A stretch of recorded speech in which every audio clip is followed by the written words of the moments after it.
જય યોગેશ્વર।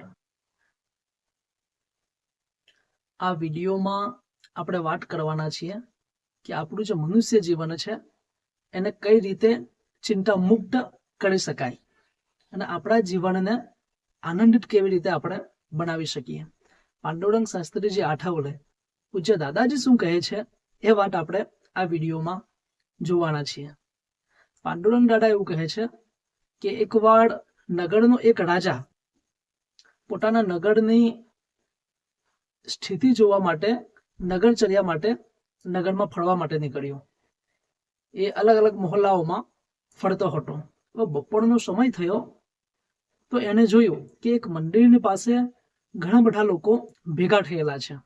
એટલે રાજાને આશ્ચર્ય થયું કે આટલા બધા લોકો આટલે શા માટે ભેગા થયા છે।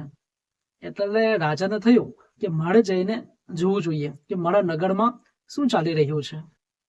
એટલે રાજા પણ એ લોકોના ટોળામાં જઈને ઊભો રહી ગયો। હવે એણે જોયું તો એક ખૂબ મોટું વિશાળ મેદાન હતું એ મંદિરની પાસે। એ મેદાનમાં એક ખૂબ મોટો હાથી હતો અને એ હાથીને એક યુવાને પકડી રાખ્યો હતો। હાથી આગળ વધવા માટે પ્રયાસ કરતો હતો અને પેલા યુવાને ફક્ત એની પૂંછડી પકડી હતી અને હાથીને આગળ વધવા દેતો હતો નહીં। એટલે આ જોઈને નગરના જેટલા પણ લોકો હતા એ બધાને આશ્ચર્ય થતું હતું કે યુવાનમાં તાકાત ક્યાંથી આવી કે હાથીને પણ હલવા નથી દેતો। કારણ કે તે સમયે એવું હતું કે શક્તિનું જે માપદંડ છે એ હાથીનું હતું। પણ દાદા એવું કહે છે કે આ તો સમય ગયો એટલે લોકોની શક્તિ તો ઓછી થઈ જ ગઈ, પરંતુ શક્તિ માપવાનું જે માપદંડ છે એ પણ એમણે ઘટાડી નાખ્યું। એટલે અત્યારે શક્તિ મપાય છે, એનર્જી મપાય છે હોર્સ પાવરમાં। ઘોડાની શક્તિથી આપણે શક્તિનું મૂલ્યાંકન કરીએ છીએ, પરંતુ તે સમયે હાથીની શક્તિથી શક્તિનું મૂલ્યાંકન થતું હતું। એટલે આ વ્યક્તિએ એક હાથીને રોકી રાખ્યો હતો અને આ જોવા માટે આટલા બધા લોકો ઉમટી આવ્યા હતા। એટલે પછી જેવો પેલા ભાઈએ જેવા યુવાને આ કારીગરી દેખાડી, કલા કારીગરી દેખાડી, એ જોઈને લોકો ખુશ ખુશ થઈ ગયા અને તાળીઓના ગડગડાટથી એ યુવાનને વધાવી દીધો। પછી ધીરે ધીરે બધા જ લોકો છૂટા થવા લાગ્યા। એટલે બધા લોકો જ્યારે છૂટા થઈ ગયા પછી આ રાજા આ યુવાન પાસે આવ્યો અને યુવાનને કહ્યું કે આ બધું તું કઈ રીતે કરી શક્યો, આ બધી શક્તિ તારા અંદર ક્યાંથી આવી, તું કરે શું છે। ત્યારે યુવાને એવું કહ્યું કે હું કઈ જ કામ ધંધો કરતો નથી, આ જે મંદિર છે ને ત્યાં જ હું રહું છું, મંદિરની સાફ સફાઈ કરું છું, વહેલી સવારે હું ઉઠીને યોગા કરું છું, એક્સરસાઇઝ કરું છું અને મંદિરની બહાર જે ભંડારો લાગે છે ત્યાં જ હું જમી લઉં છું અને આ જ મારું રૂટીન છે। એટલે રાજાએ એને એવું કહ્યું કે મારી પાસે તારા માટે એક ઓફર છે, તું સ્વીકારશે। ત્યારે પેલા એવું કહ્યું કે હા, નગરના રાજા જે કહેતા હોય એ તો મારા માટે આદેશ સમાન છે, હું કેમ તમારી વાત નહીં માનું, બોલો તમારી શું ઈચ્છા છે। ત્યારે રાજાએ એવું કીધું કે હું તને એક કામ આપવા માંગુ છું, તું કરશે એ કામ। તેમણે એવું કહ્યું હા, તમે જે કહેશો એ કરવા હું તૈયાર છું। ત્યારે રાજાએ એવું કહ્યું કે તને જે હું કામ આપવાનો છું એના બદલ તને મારી સાથે મારા રાજમહેલમાં મિષ્ટાનો જમવા મળશે। હું જે જમવાનું જમું છું એ જ તારે પણ જમવાનું। આજથી ભંડારાનું ખાવાનું તું છોડી દે, હું તને જમાડીશ, આ ભંડારા કરતાં પણ સારામાં સારું। એટલે આજ સાંજથી તું રાજભોગ મારી સાથે જમશે। એટલે પેલો યુવાન તૈયાર થઈ ગયો। યુવાને કહ્યું કે મને તમારી વાત કબૂલ છે, આજે સાંજે હું તમારા ઘરે આવીશ, તમારા રાજમહેલમાં હું પધારીશ। તો પછી ધીરે ધીરે યુવાને પૂછ્યું કે તમે કંઈક કામ વિશે પણ કહેતા હતા। ત્યારે રાજાએ એવું કહ્યું એટલે તું જ્યારે સાંજે આવશે ને ત્યારે હું તને કહી દઈશ કે કામમાં કંઈક વિશેષ છે નથી, એટલે અત્યારે કહેવાની જરૂર નથી। એટલે સાંજનો સમય થયો ને આ યુવાનને હવે ભૂખ લાગી, એટલે યુવાન ઉપડ્યો રાજમહેલમાં। રાજમહેલમાં જેવો ગયો તેવો જ એનો ખૂબ જ સન્માનપૂર્વક સ્વાગત કરવામાં આવ્યું અને એ યુવાને રાજાની સાથે બેસીને ભોજન આરોગ્યું। પછી ભોજન સમાપ્ત થઈ ગયા બાદ યુવાને એવું કહ્યું કે ચાલો હવે તમે મને કામ કહી દો, કેમ કે હવે મને અંદરથી જિજ્ઞાસા જાગે છે કે તમે મને કયું કામ સોંપવાના હશે। ત્યારે રાજાએ એવું કહ્યું કે જો ફક્ત એક જ કામ કરવાનું છે, તું જે મંદિરમાં રહે છે એ જ મંદિરમાં એક ઘંટ છે, એ ઘંટ તારે વગાડવાનો છે, અને એ 2 ટાઈમ વગાડવાના છે, એક સવારે 6 વાગ્યે અને બીજો સાંજે 6 વાગ્યે. 1 મિનિટ વઢવી પણ નહીં જોઈએ અને 1 મિનિટ ઘટવી પણ ના જોઈએ. બરાબર 6 ના ટકોરે તારે આ ઘંટ વગાડવાનો. અને યાદ રાખજે, જે દિવસે 6 વાગ્યા પહેલા કાં તો પછી 6 વાગ્યા પછી તું જો ઘંટ વગાડશે તે દિવસે તને ફાંસીની સજા આપવામાં આવશે. એટલે પેલા યુવાન એવું કહ્યું કે એમાં શું મોટી વાત છે. રાજા એવું કહ્યું કે જો તું આ કરતો રહેશે તો તને આ જીવન આવી જ રીતે મારી સાથે જમવાનો લહાવો મળશે, અને તને જે ફેસિલિટી જોઈશે એ પણ અમે બધું તને આપી દઈશું. એટલે યુવાન તો ખુશ થઈ ગયો, કારણ કે એક જ કામ કરવાનું, એ પણ સવારે અને સાંજે, ફક્ત ઘંટ વગાડવાનો. એટલે યુવાન તો ખુશ થઈ ગયો. એટલે બીજા દિવસે સવારે વહેલો એ ઉઠી ગયો અને 6 વાગે ઘંટ વગાડી દીધો. પછી એ એના કામમાં મશગુલ થઈ ગયો. આવી રીતે 1 દિવસ ગયો, 2 દિવસ ગયા, 3 દિવસ ગયા, અને આ રીતે અઠવાડિયું પસાર થયું. અને પછી 8મો દિવસ આવી ગયો તો પછી એને હવે કંટાળો આવવા લાગ્યો, કારણ કે કોઈ પણ નવું કામ હોય છે એ જોશ અને ઉત્સાહમાં વ્યક્તિ કરી તો લે છે, પરંતુ એને નિયમિત કરવું ખૂબ જ અઘરું છે. તો પણ એ વ્યક્તિ ઉઠતો હતો, ઘંટ વગાડતો હતો અને પોતાની દિનચર્યા સમાપ્ત કરતો હતો. દરરોજ સવારે, સાંજે અને બપોરે એ રાજાની સાથે જમતો હતો. અને આ રીતે ધીરે ધીરે ધીરે 3 મહિના પસાર થયા. પછી રાજાએ આખા નગરમાં ધંધેલો પીટાવ્યો અને એવું કહ્યું કે આજે યુવાન તમને કંઈક કરતબ દેખાડવાનો છે. એટલે બધા જ લોકોએ સવારે 10 વાગ્યે આ મંદિરની સામે જે મેદાન છે તેમાં એકઠા થવાનું છે. એટલે લોકો તો ખુશ થઈ ગયા, કારણ કે લોકોને ખબર હતી કે આ યુવાન કેવો છે, એ કંઈ પણ કરી શકે એમ છે. એટલે બીજા દિવસે 10 વાગ્યે બધા જ લોકો ભેગા થઈ ગયા ને ઘણી મોટી સંખ્યામાં લોકો આવ્યા હતા આ યુવાનની તરકીબો જોવા માટે. એટલે યુવાનને ગ્રાઉન્ડમાં ઉભો રાખ્યો અને પછી ત્યાંથી પહેલા જે હાથીને રોક્યો હતો એ જ હાથીને એ મેદાનમાં ઉભો કરવામાં આવ્યો. અને પછી રાજાએ એવું કહ્યું કે હવે આ યુવાન આ હાથીને રોકશે. એટલે યુવાન તો ગયો હાથીને રોકવા માટે. એને જેવું પૂંછડું પકડ્યું તેવો જ હાથીને ઘસરીને આગળ જતો રહ્યો. જે યુવાને આ હાથીને રોક્યો હતો એ જ યુવાન હતો, અને જે હાથીને રોકવામાં આવ્યો હતો એ જ હાથી ત્યાં હાજર હતો. છતાં પણ યુવાન હાથીને રોકી શક્યો નહીં અને હાથીએ એને ફંગોળી નાખ્યો.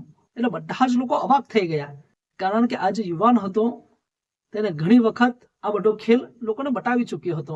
એટલે એના માટે આ તો એક ડાબા હાથનો ખેલ હતો, પરંતુ આ વખતે આ યુવાન ફેલ ગયો. એ વ્યક્તિ હાથીને રોકી શક્યો નહીં. એટલે બધા જ લોકોને આશ્ચર્ય થયું કે આ શું થઈ ગયું, અચાનક આની શક્તિ ક્યાં ચાલી ગઈ. પછી એમાંથી એક વૃદ્ધ વ્યક્તિ હતો, એ નગરનો સૌથી ઉંમરલાયક વ્યક્તિ હતો. એટલે એને પણ વિચાર આવ્યો કે નક્કી કંઈક તો થયું છે. જ્યારથી આ વ્યક્તિએ રાજાને ત્યાં જઈને જમવાનું શરૂ કર્યું છે ત્યાંથી આ વ્યક્તિ ધીરે ધીરે બદલાવા લાગ્યો છે. શું થયું હશે? એટલે બધા જ લોકો તો છૂટા પડી ગયા, પરંતુ આ જે વૃદ્ધ વ્યક્તિ હતો એ રાજા પાસે ગયો અને પૂછ્યું કે આ ભાઈની આ બધી શક્તિઓ ખલાસ થઈ ગઈ, આના પાછળનું રહસ્ય શું છે? ત્યારે રાજા એવું કહ્યું કે જુઓ ભાઈ, અત્યાર સુધી આ યુવાન સ્વતંત્ર હતો. એને જેટલું ખાવું હોય એટલું બધું એ ખાઈ શકતો હતો, અને ખાધા પછી એ ઊંઘી જતો હતો, અને ક્યારે ઉઠવું એ પણ એના હાથની વાત હતી. જ્યારે એની આંખ ખુલે ત્યારે જ ઉઠતો હતો. જ્યાં સુધી એને ઊંઘ પૂરી ના થાય ત્યાં સુધી એ ઉઠતો હતો નહીં. એટલે એને કોઈ ચિંતા ના હતી, કોઈ ટેન્શન ના હતું, અને એટલા માટે એની શક્તિનો ધીરે ધીરે સંચય થતો હતો, અને એના જ બલ ઉપર એ વ્યક્તિ હાથીને પણ રોકી શકતો હતો. પરંતુ જ્યાંથી મેં એને કામ સોંપ્યું છે, સવારે અને સાંજે 6 વાગ્યે મંદિરના ઘંટને ટકોડા મારવાનો, બરાબર 6 ના ટકોડે ઉઠવાનું. અને જ્યાંથી એ 6 ના ટકોડે ઉઠવાનું ચાલુ કર્યું છે ત્યાંથી એની જે ઊંઘ છે એ ઉડી ગઈ છે. જેવો રાત્રે સુવા જાય તેવો જ એને વિચાર આવે કે સવારે 6 વાગ્યે મારે ઉઠવાનું છે. એટલે ઊંઘ પૂરી થઈ હોય કે ના થઈ હોય એટલે 6 વાગ્યે ઉઠવું પડે છે. એક્ઝેક્ટ આવું જ છે. બપોરે પણ બરાબર જમે છે, ભરપેટ જમે છે, પરંતુ બપોરે જ્યારે જમ્યા પછી ઊંઘી જાય છે ત્યારે એને 6નો ટકોરો દેખાય છે કે 6 વાગી જશે અને મારે ઉઠવાનું છે.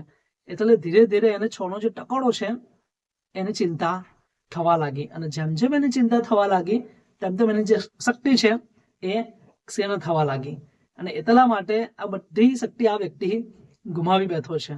દાદા એવું કહે છે કે જો આપણે ચિંતા કરીશું તો આપણી શક્તિ ખલાસ થઈ જશે, અને જે વ્યક્તિ જેટલી વધારે ચિંતા કરતો હોય છે તેટલી વધારે શક્તિ એની ખલાસ થઈ જાય છે. હવે આ વ્યક્તિએ તો ફક્ત 2 ટકોરા સંભાળવાના હતા, પરંતુ આપણે આપણા જીવનમાં વિચાર કરીશું તો આપણે કેટલાય ટકોરા લઈને આપણે ફરીએ છીએ. એ બધા જ ચિંતાના ટકોરા છે. દાદા કહે છે કે તમારે જો આત્મજ્ઞાન પ્રાપ્ત કરવું હોય તો તમે બલવાન હોવા જોઈએ, તમે એનર્જીથી ભરપૂર હોવા જોઈએ. આપણા ઉપનિષદ કાળના ઋષિમુનિઓ કહે છે કે ન અયમ આત્મા બલહીના ન લભ્યતે. આ જે આત્મા છે તે બલહીન લોકો છે એને પ્રાપ્ત થઈ શકતો નથી, પરંતુ જો ચિંતા કરતા રહીશું તો બલવાન બની શકીશું નહીં. આપણે બધા જ લોકો ચિંતામાં મગ્ન છીએ. આપણે જ્યારે ભણતા હોઈએ છીએ ત્યારે એક્ઝામની ચિંતા થાય છે કે પરીક્ષામાં શું થશે. હવે જ્યારે ભણવાનું પૂરું થઈ જાય છે પછી જોબની ચિંતા થાય છે, અને જ્યારે નોકરી મળી જાય છે ત્યારે નોકરી ટકશે કે નહીં ટકશે એની ચિંતા આવે છે, અને નોકરી પણ ટકી હોય તો પછી હવે લગ્ન થશે કે પછી નહીં થશે એની ચિંતા હોય છે, અને જેના લગ્ન નથી થયા એને ચિંતા હોય છે કે લગ્ન થશે કે નહીં થશે, અને જેના લગ્ન થઈ ગયા છે એ વ્યક્તિ પાછું ચિંતાતુર હોય છે કે મારું ઘર ટકશે કે પછી નહીં ટકશે. આજે પતિ ટેન્શનમાં છે કે પત્ની મળી રહેશે કે નહીં રહેશે, અને પત્ની પણ ટેન્શનમાં છે આજે ઘરવાળો છે એ મારો રહેશે કે નહીં રહેશે. એ કદાચ બીજાનો પણ થઈ શકે છે, કેમ કે આ વર્તમાન કાળ ચાલે છે, અને વર્તમાનમાં દરેક વ્યક્તિ વિવેકની શક્તિ ગુમાવી બેઠો છે. એટલે કયો વ્યક્તિ ક્યારેક કયું પગલું લેશે એ કોઈ કહી શકાય એવી વાત નથી, અને કોઈ પણ વ્યક્તિને કોઈ ગેરંટી લઈ શકાય એવું નથી. ને જેમ જેમ ઉંમર વધતી જાય છે તેમ તેમ ચિંતા પણ વધે છે. પહેલા એવું થાય છે કે અત્યાર સુધી તો શક્તિ હતી, એનર્જી હતી, લોકો સાથે હતા તો આપણે આગળ વધી શકતા હતા, પરંતુ જેમ જેમ ઉંમર વધતી જાય છે તેમ તેમ વ્યક્તિ એકલો અટુલો થઈ જાય છે. પછી ઘડપણમાં એવી ચિંતા થાય છે કે મેં જે છોકરાને સંસ્કાર આપ્યા છે, મેં જે છોકરાને મોટો કર્યો છે, જેના પાછળ મેં મારું જીવન ઘસ્યું છે, એ લોકો મને સંભાળશે કે પછી નહીં સંભાળશે. અને આ રીતે ચિંતામાં જ આપણું જીવન સમાપ્ત થઈ જાય છે. છોકરો જ્યારે ઘરમાંથી બહાર નીકળ્યો હોય, સ્કૂલે ગયો હોય, કાં તો પછી ગાડી લઈને મિત્રો સાથે બહાર ફરવા નીકળ્યો હોય તો પણ બાપની ચિંતા હોય છે કે છોકરો હેમખેમ પાછો આવશે કે નહીં આવશે. આવી રીતે ઘણી બધી ચિંતાઓથી આપણું જીવન ઘેરાયેલું છે. એટલે આપણે બધા જ લોકો ચિંતાથી બંધાયેલા છે. કોઈ પણ વ્યક્તિ ભલે ગમે તેટલો ભૌતિક ક્ષેત્રે આગળ વધેલો હશે, પરંતુ એ વ્યક્તિના જીવનમાં ચિંતા હશે હશે અને હશે જ. અને જ્યાં સુધી ચિંતા હોય છે ત્યાં સુધી વ્યક્તિ બળવાન થઈ શકતો નથી. અને ચિંતા યુક્ત લોકો માટે અધ્યાત્મ નથી. અધ્યાત્મમાં જો પ્રવેશ કરવો હોય તો ચિંતાને બહાર ફેંકવી પડશે. તો દાદા એવું કહે છે કે આ ચિંતા જાય કઈ રીતે. જો ચિંતાને જીવનમાંથી કાઢવી હોય તો એના માટેનો એક જ રસ્તો છે, અને તે એટલે ભક્તિ. દાદા એવું કહે છે કે ભક્તિ કરવાથી વ્યક્તિ ચિંતા મુક્ત થઈ શકે છે. જે વ્યક્તિને પોતાના ઉપર વિશ્વાસ નથી હોતો અને જે વ્યક્તિને ઈશ્વર ઉપર વિશ્વાસ નથી હોતો એ જ વ્યક્તિને જીવનમાં ચિંતા હોય છે કે મારું શું થશે અને મારા પરિવારનું શું થશે. પરંતુ જે વ્યક્તિને પોતાની જાત ઉપર વિશ્વાસ હોય છે અને ઈશ્વર ઉપર શ્રદ્ધા હોય છે એ વ્યક્તિ ક્યારેય પણ ચિંતા કરતો નથી. એ વ્યક્તિના જીવનમાં જ્યારે સગવડ આવે છે ત્યારે એવું વિચારે છે કે ભગવાન તે મારા વિકાસ માટે આપ્યું છે, અને જ્યારે અગવડ આવે છે ત્યારે પણ એવું વિચારે છે કે ભગવાન તમારા વિકાસ માટે અગવડ આપે છે, એટલે તું સુખ આપે કાં તો દુઃખ આપે, મને કોઈ ચિંતા નથી. ભગવાન તારી જે યોજના હોય છે તે અદ્ભુત હોય છે, તું કંઈ પણ કરે છે એ મારા વિકાસ માટે જ કરે છે. આવો ઈશ વિશ્વાસ હોય ત્યારે જ ચિંતા જાય. પરંતુ આત્મવિશ્વાસ અને ઈશ વિશ્વાસ આવે છે ભક્તિ કરવાથી, અને એ પણ ચીલાચાલુ ભક્તિ નહીં, પરંતુ શાસ્ત્ર શુદ્ધ ભક્તિ, કે જે ભક્તિ કરવા માટે આપણા ઋષિ મુનિઓએ કહ્યું છે. અને આ સાચી ભક્તિમાં શું કરવાનું હોય છે એનો વિડીયો આપણે આગળ બનાવ્યો છે, અને એની લિંક આ વિડીયોના ડિસ્ક્રિપ્શનમાં આપી છે. દાદાજીએ સમજાવ્યું છે કે શાસ્ત્ર શુદ્ધ ભક્તિ કરવાની હોય તો તારે એમાં શું કરવાનું છે, અને આ ભક્તિ કરીશું ત્યારે જ આપણે ચિંતાથી મુક્ત થઈ શકીશું. આપણે આપણું પણ જીવન આનંદિત બનાવી શકીશું અને સમાજના લોકોનું જીવન પણ આનંદિત બનાવી શકીશું. અસ્તુ.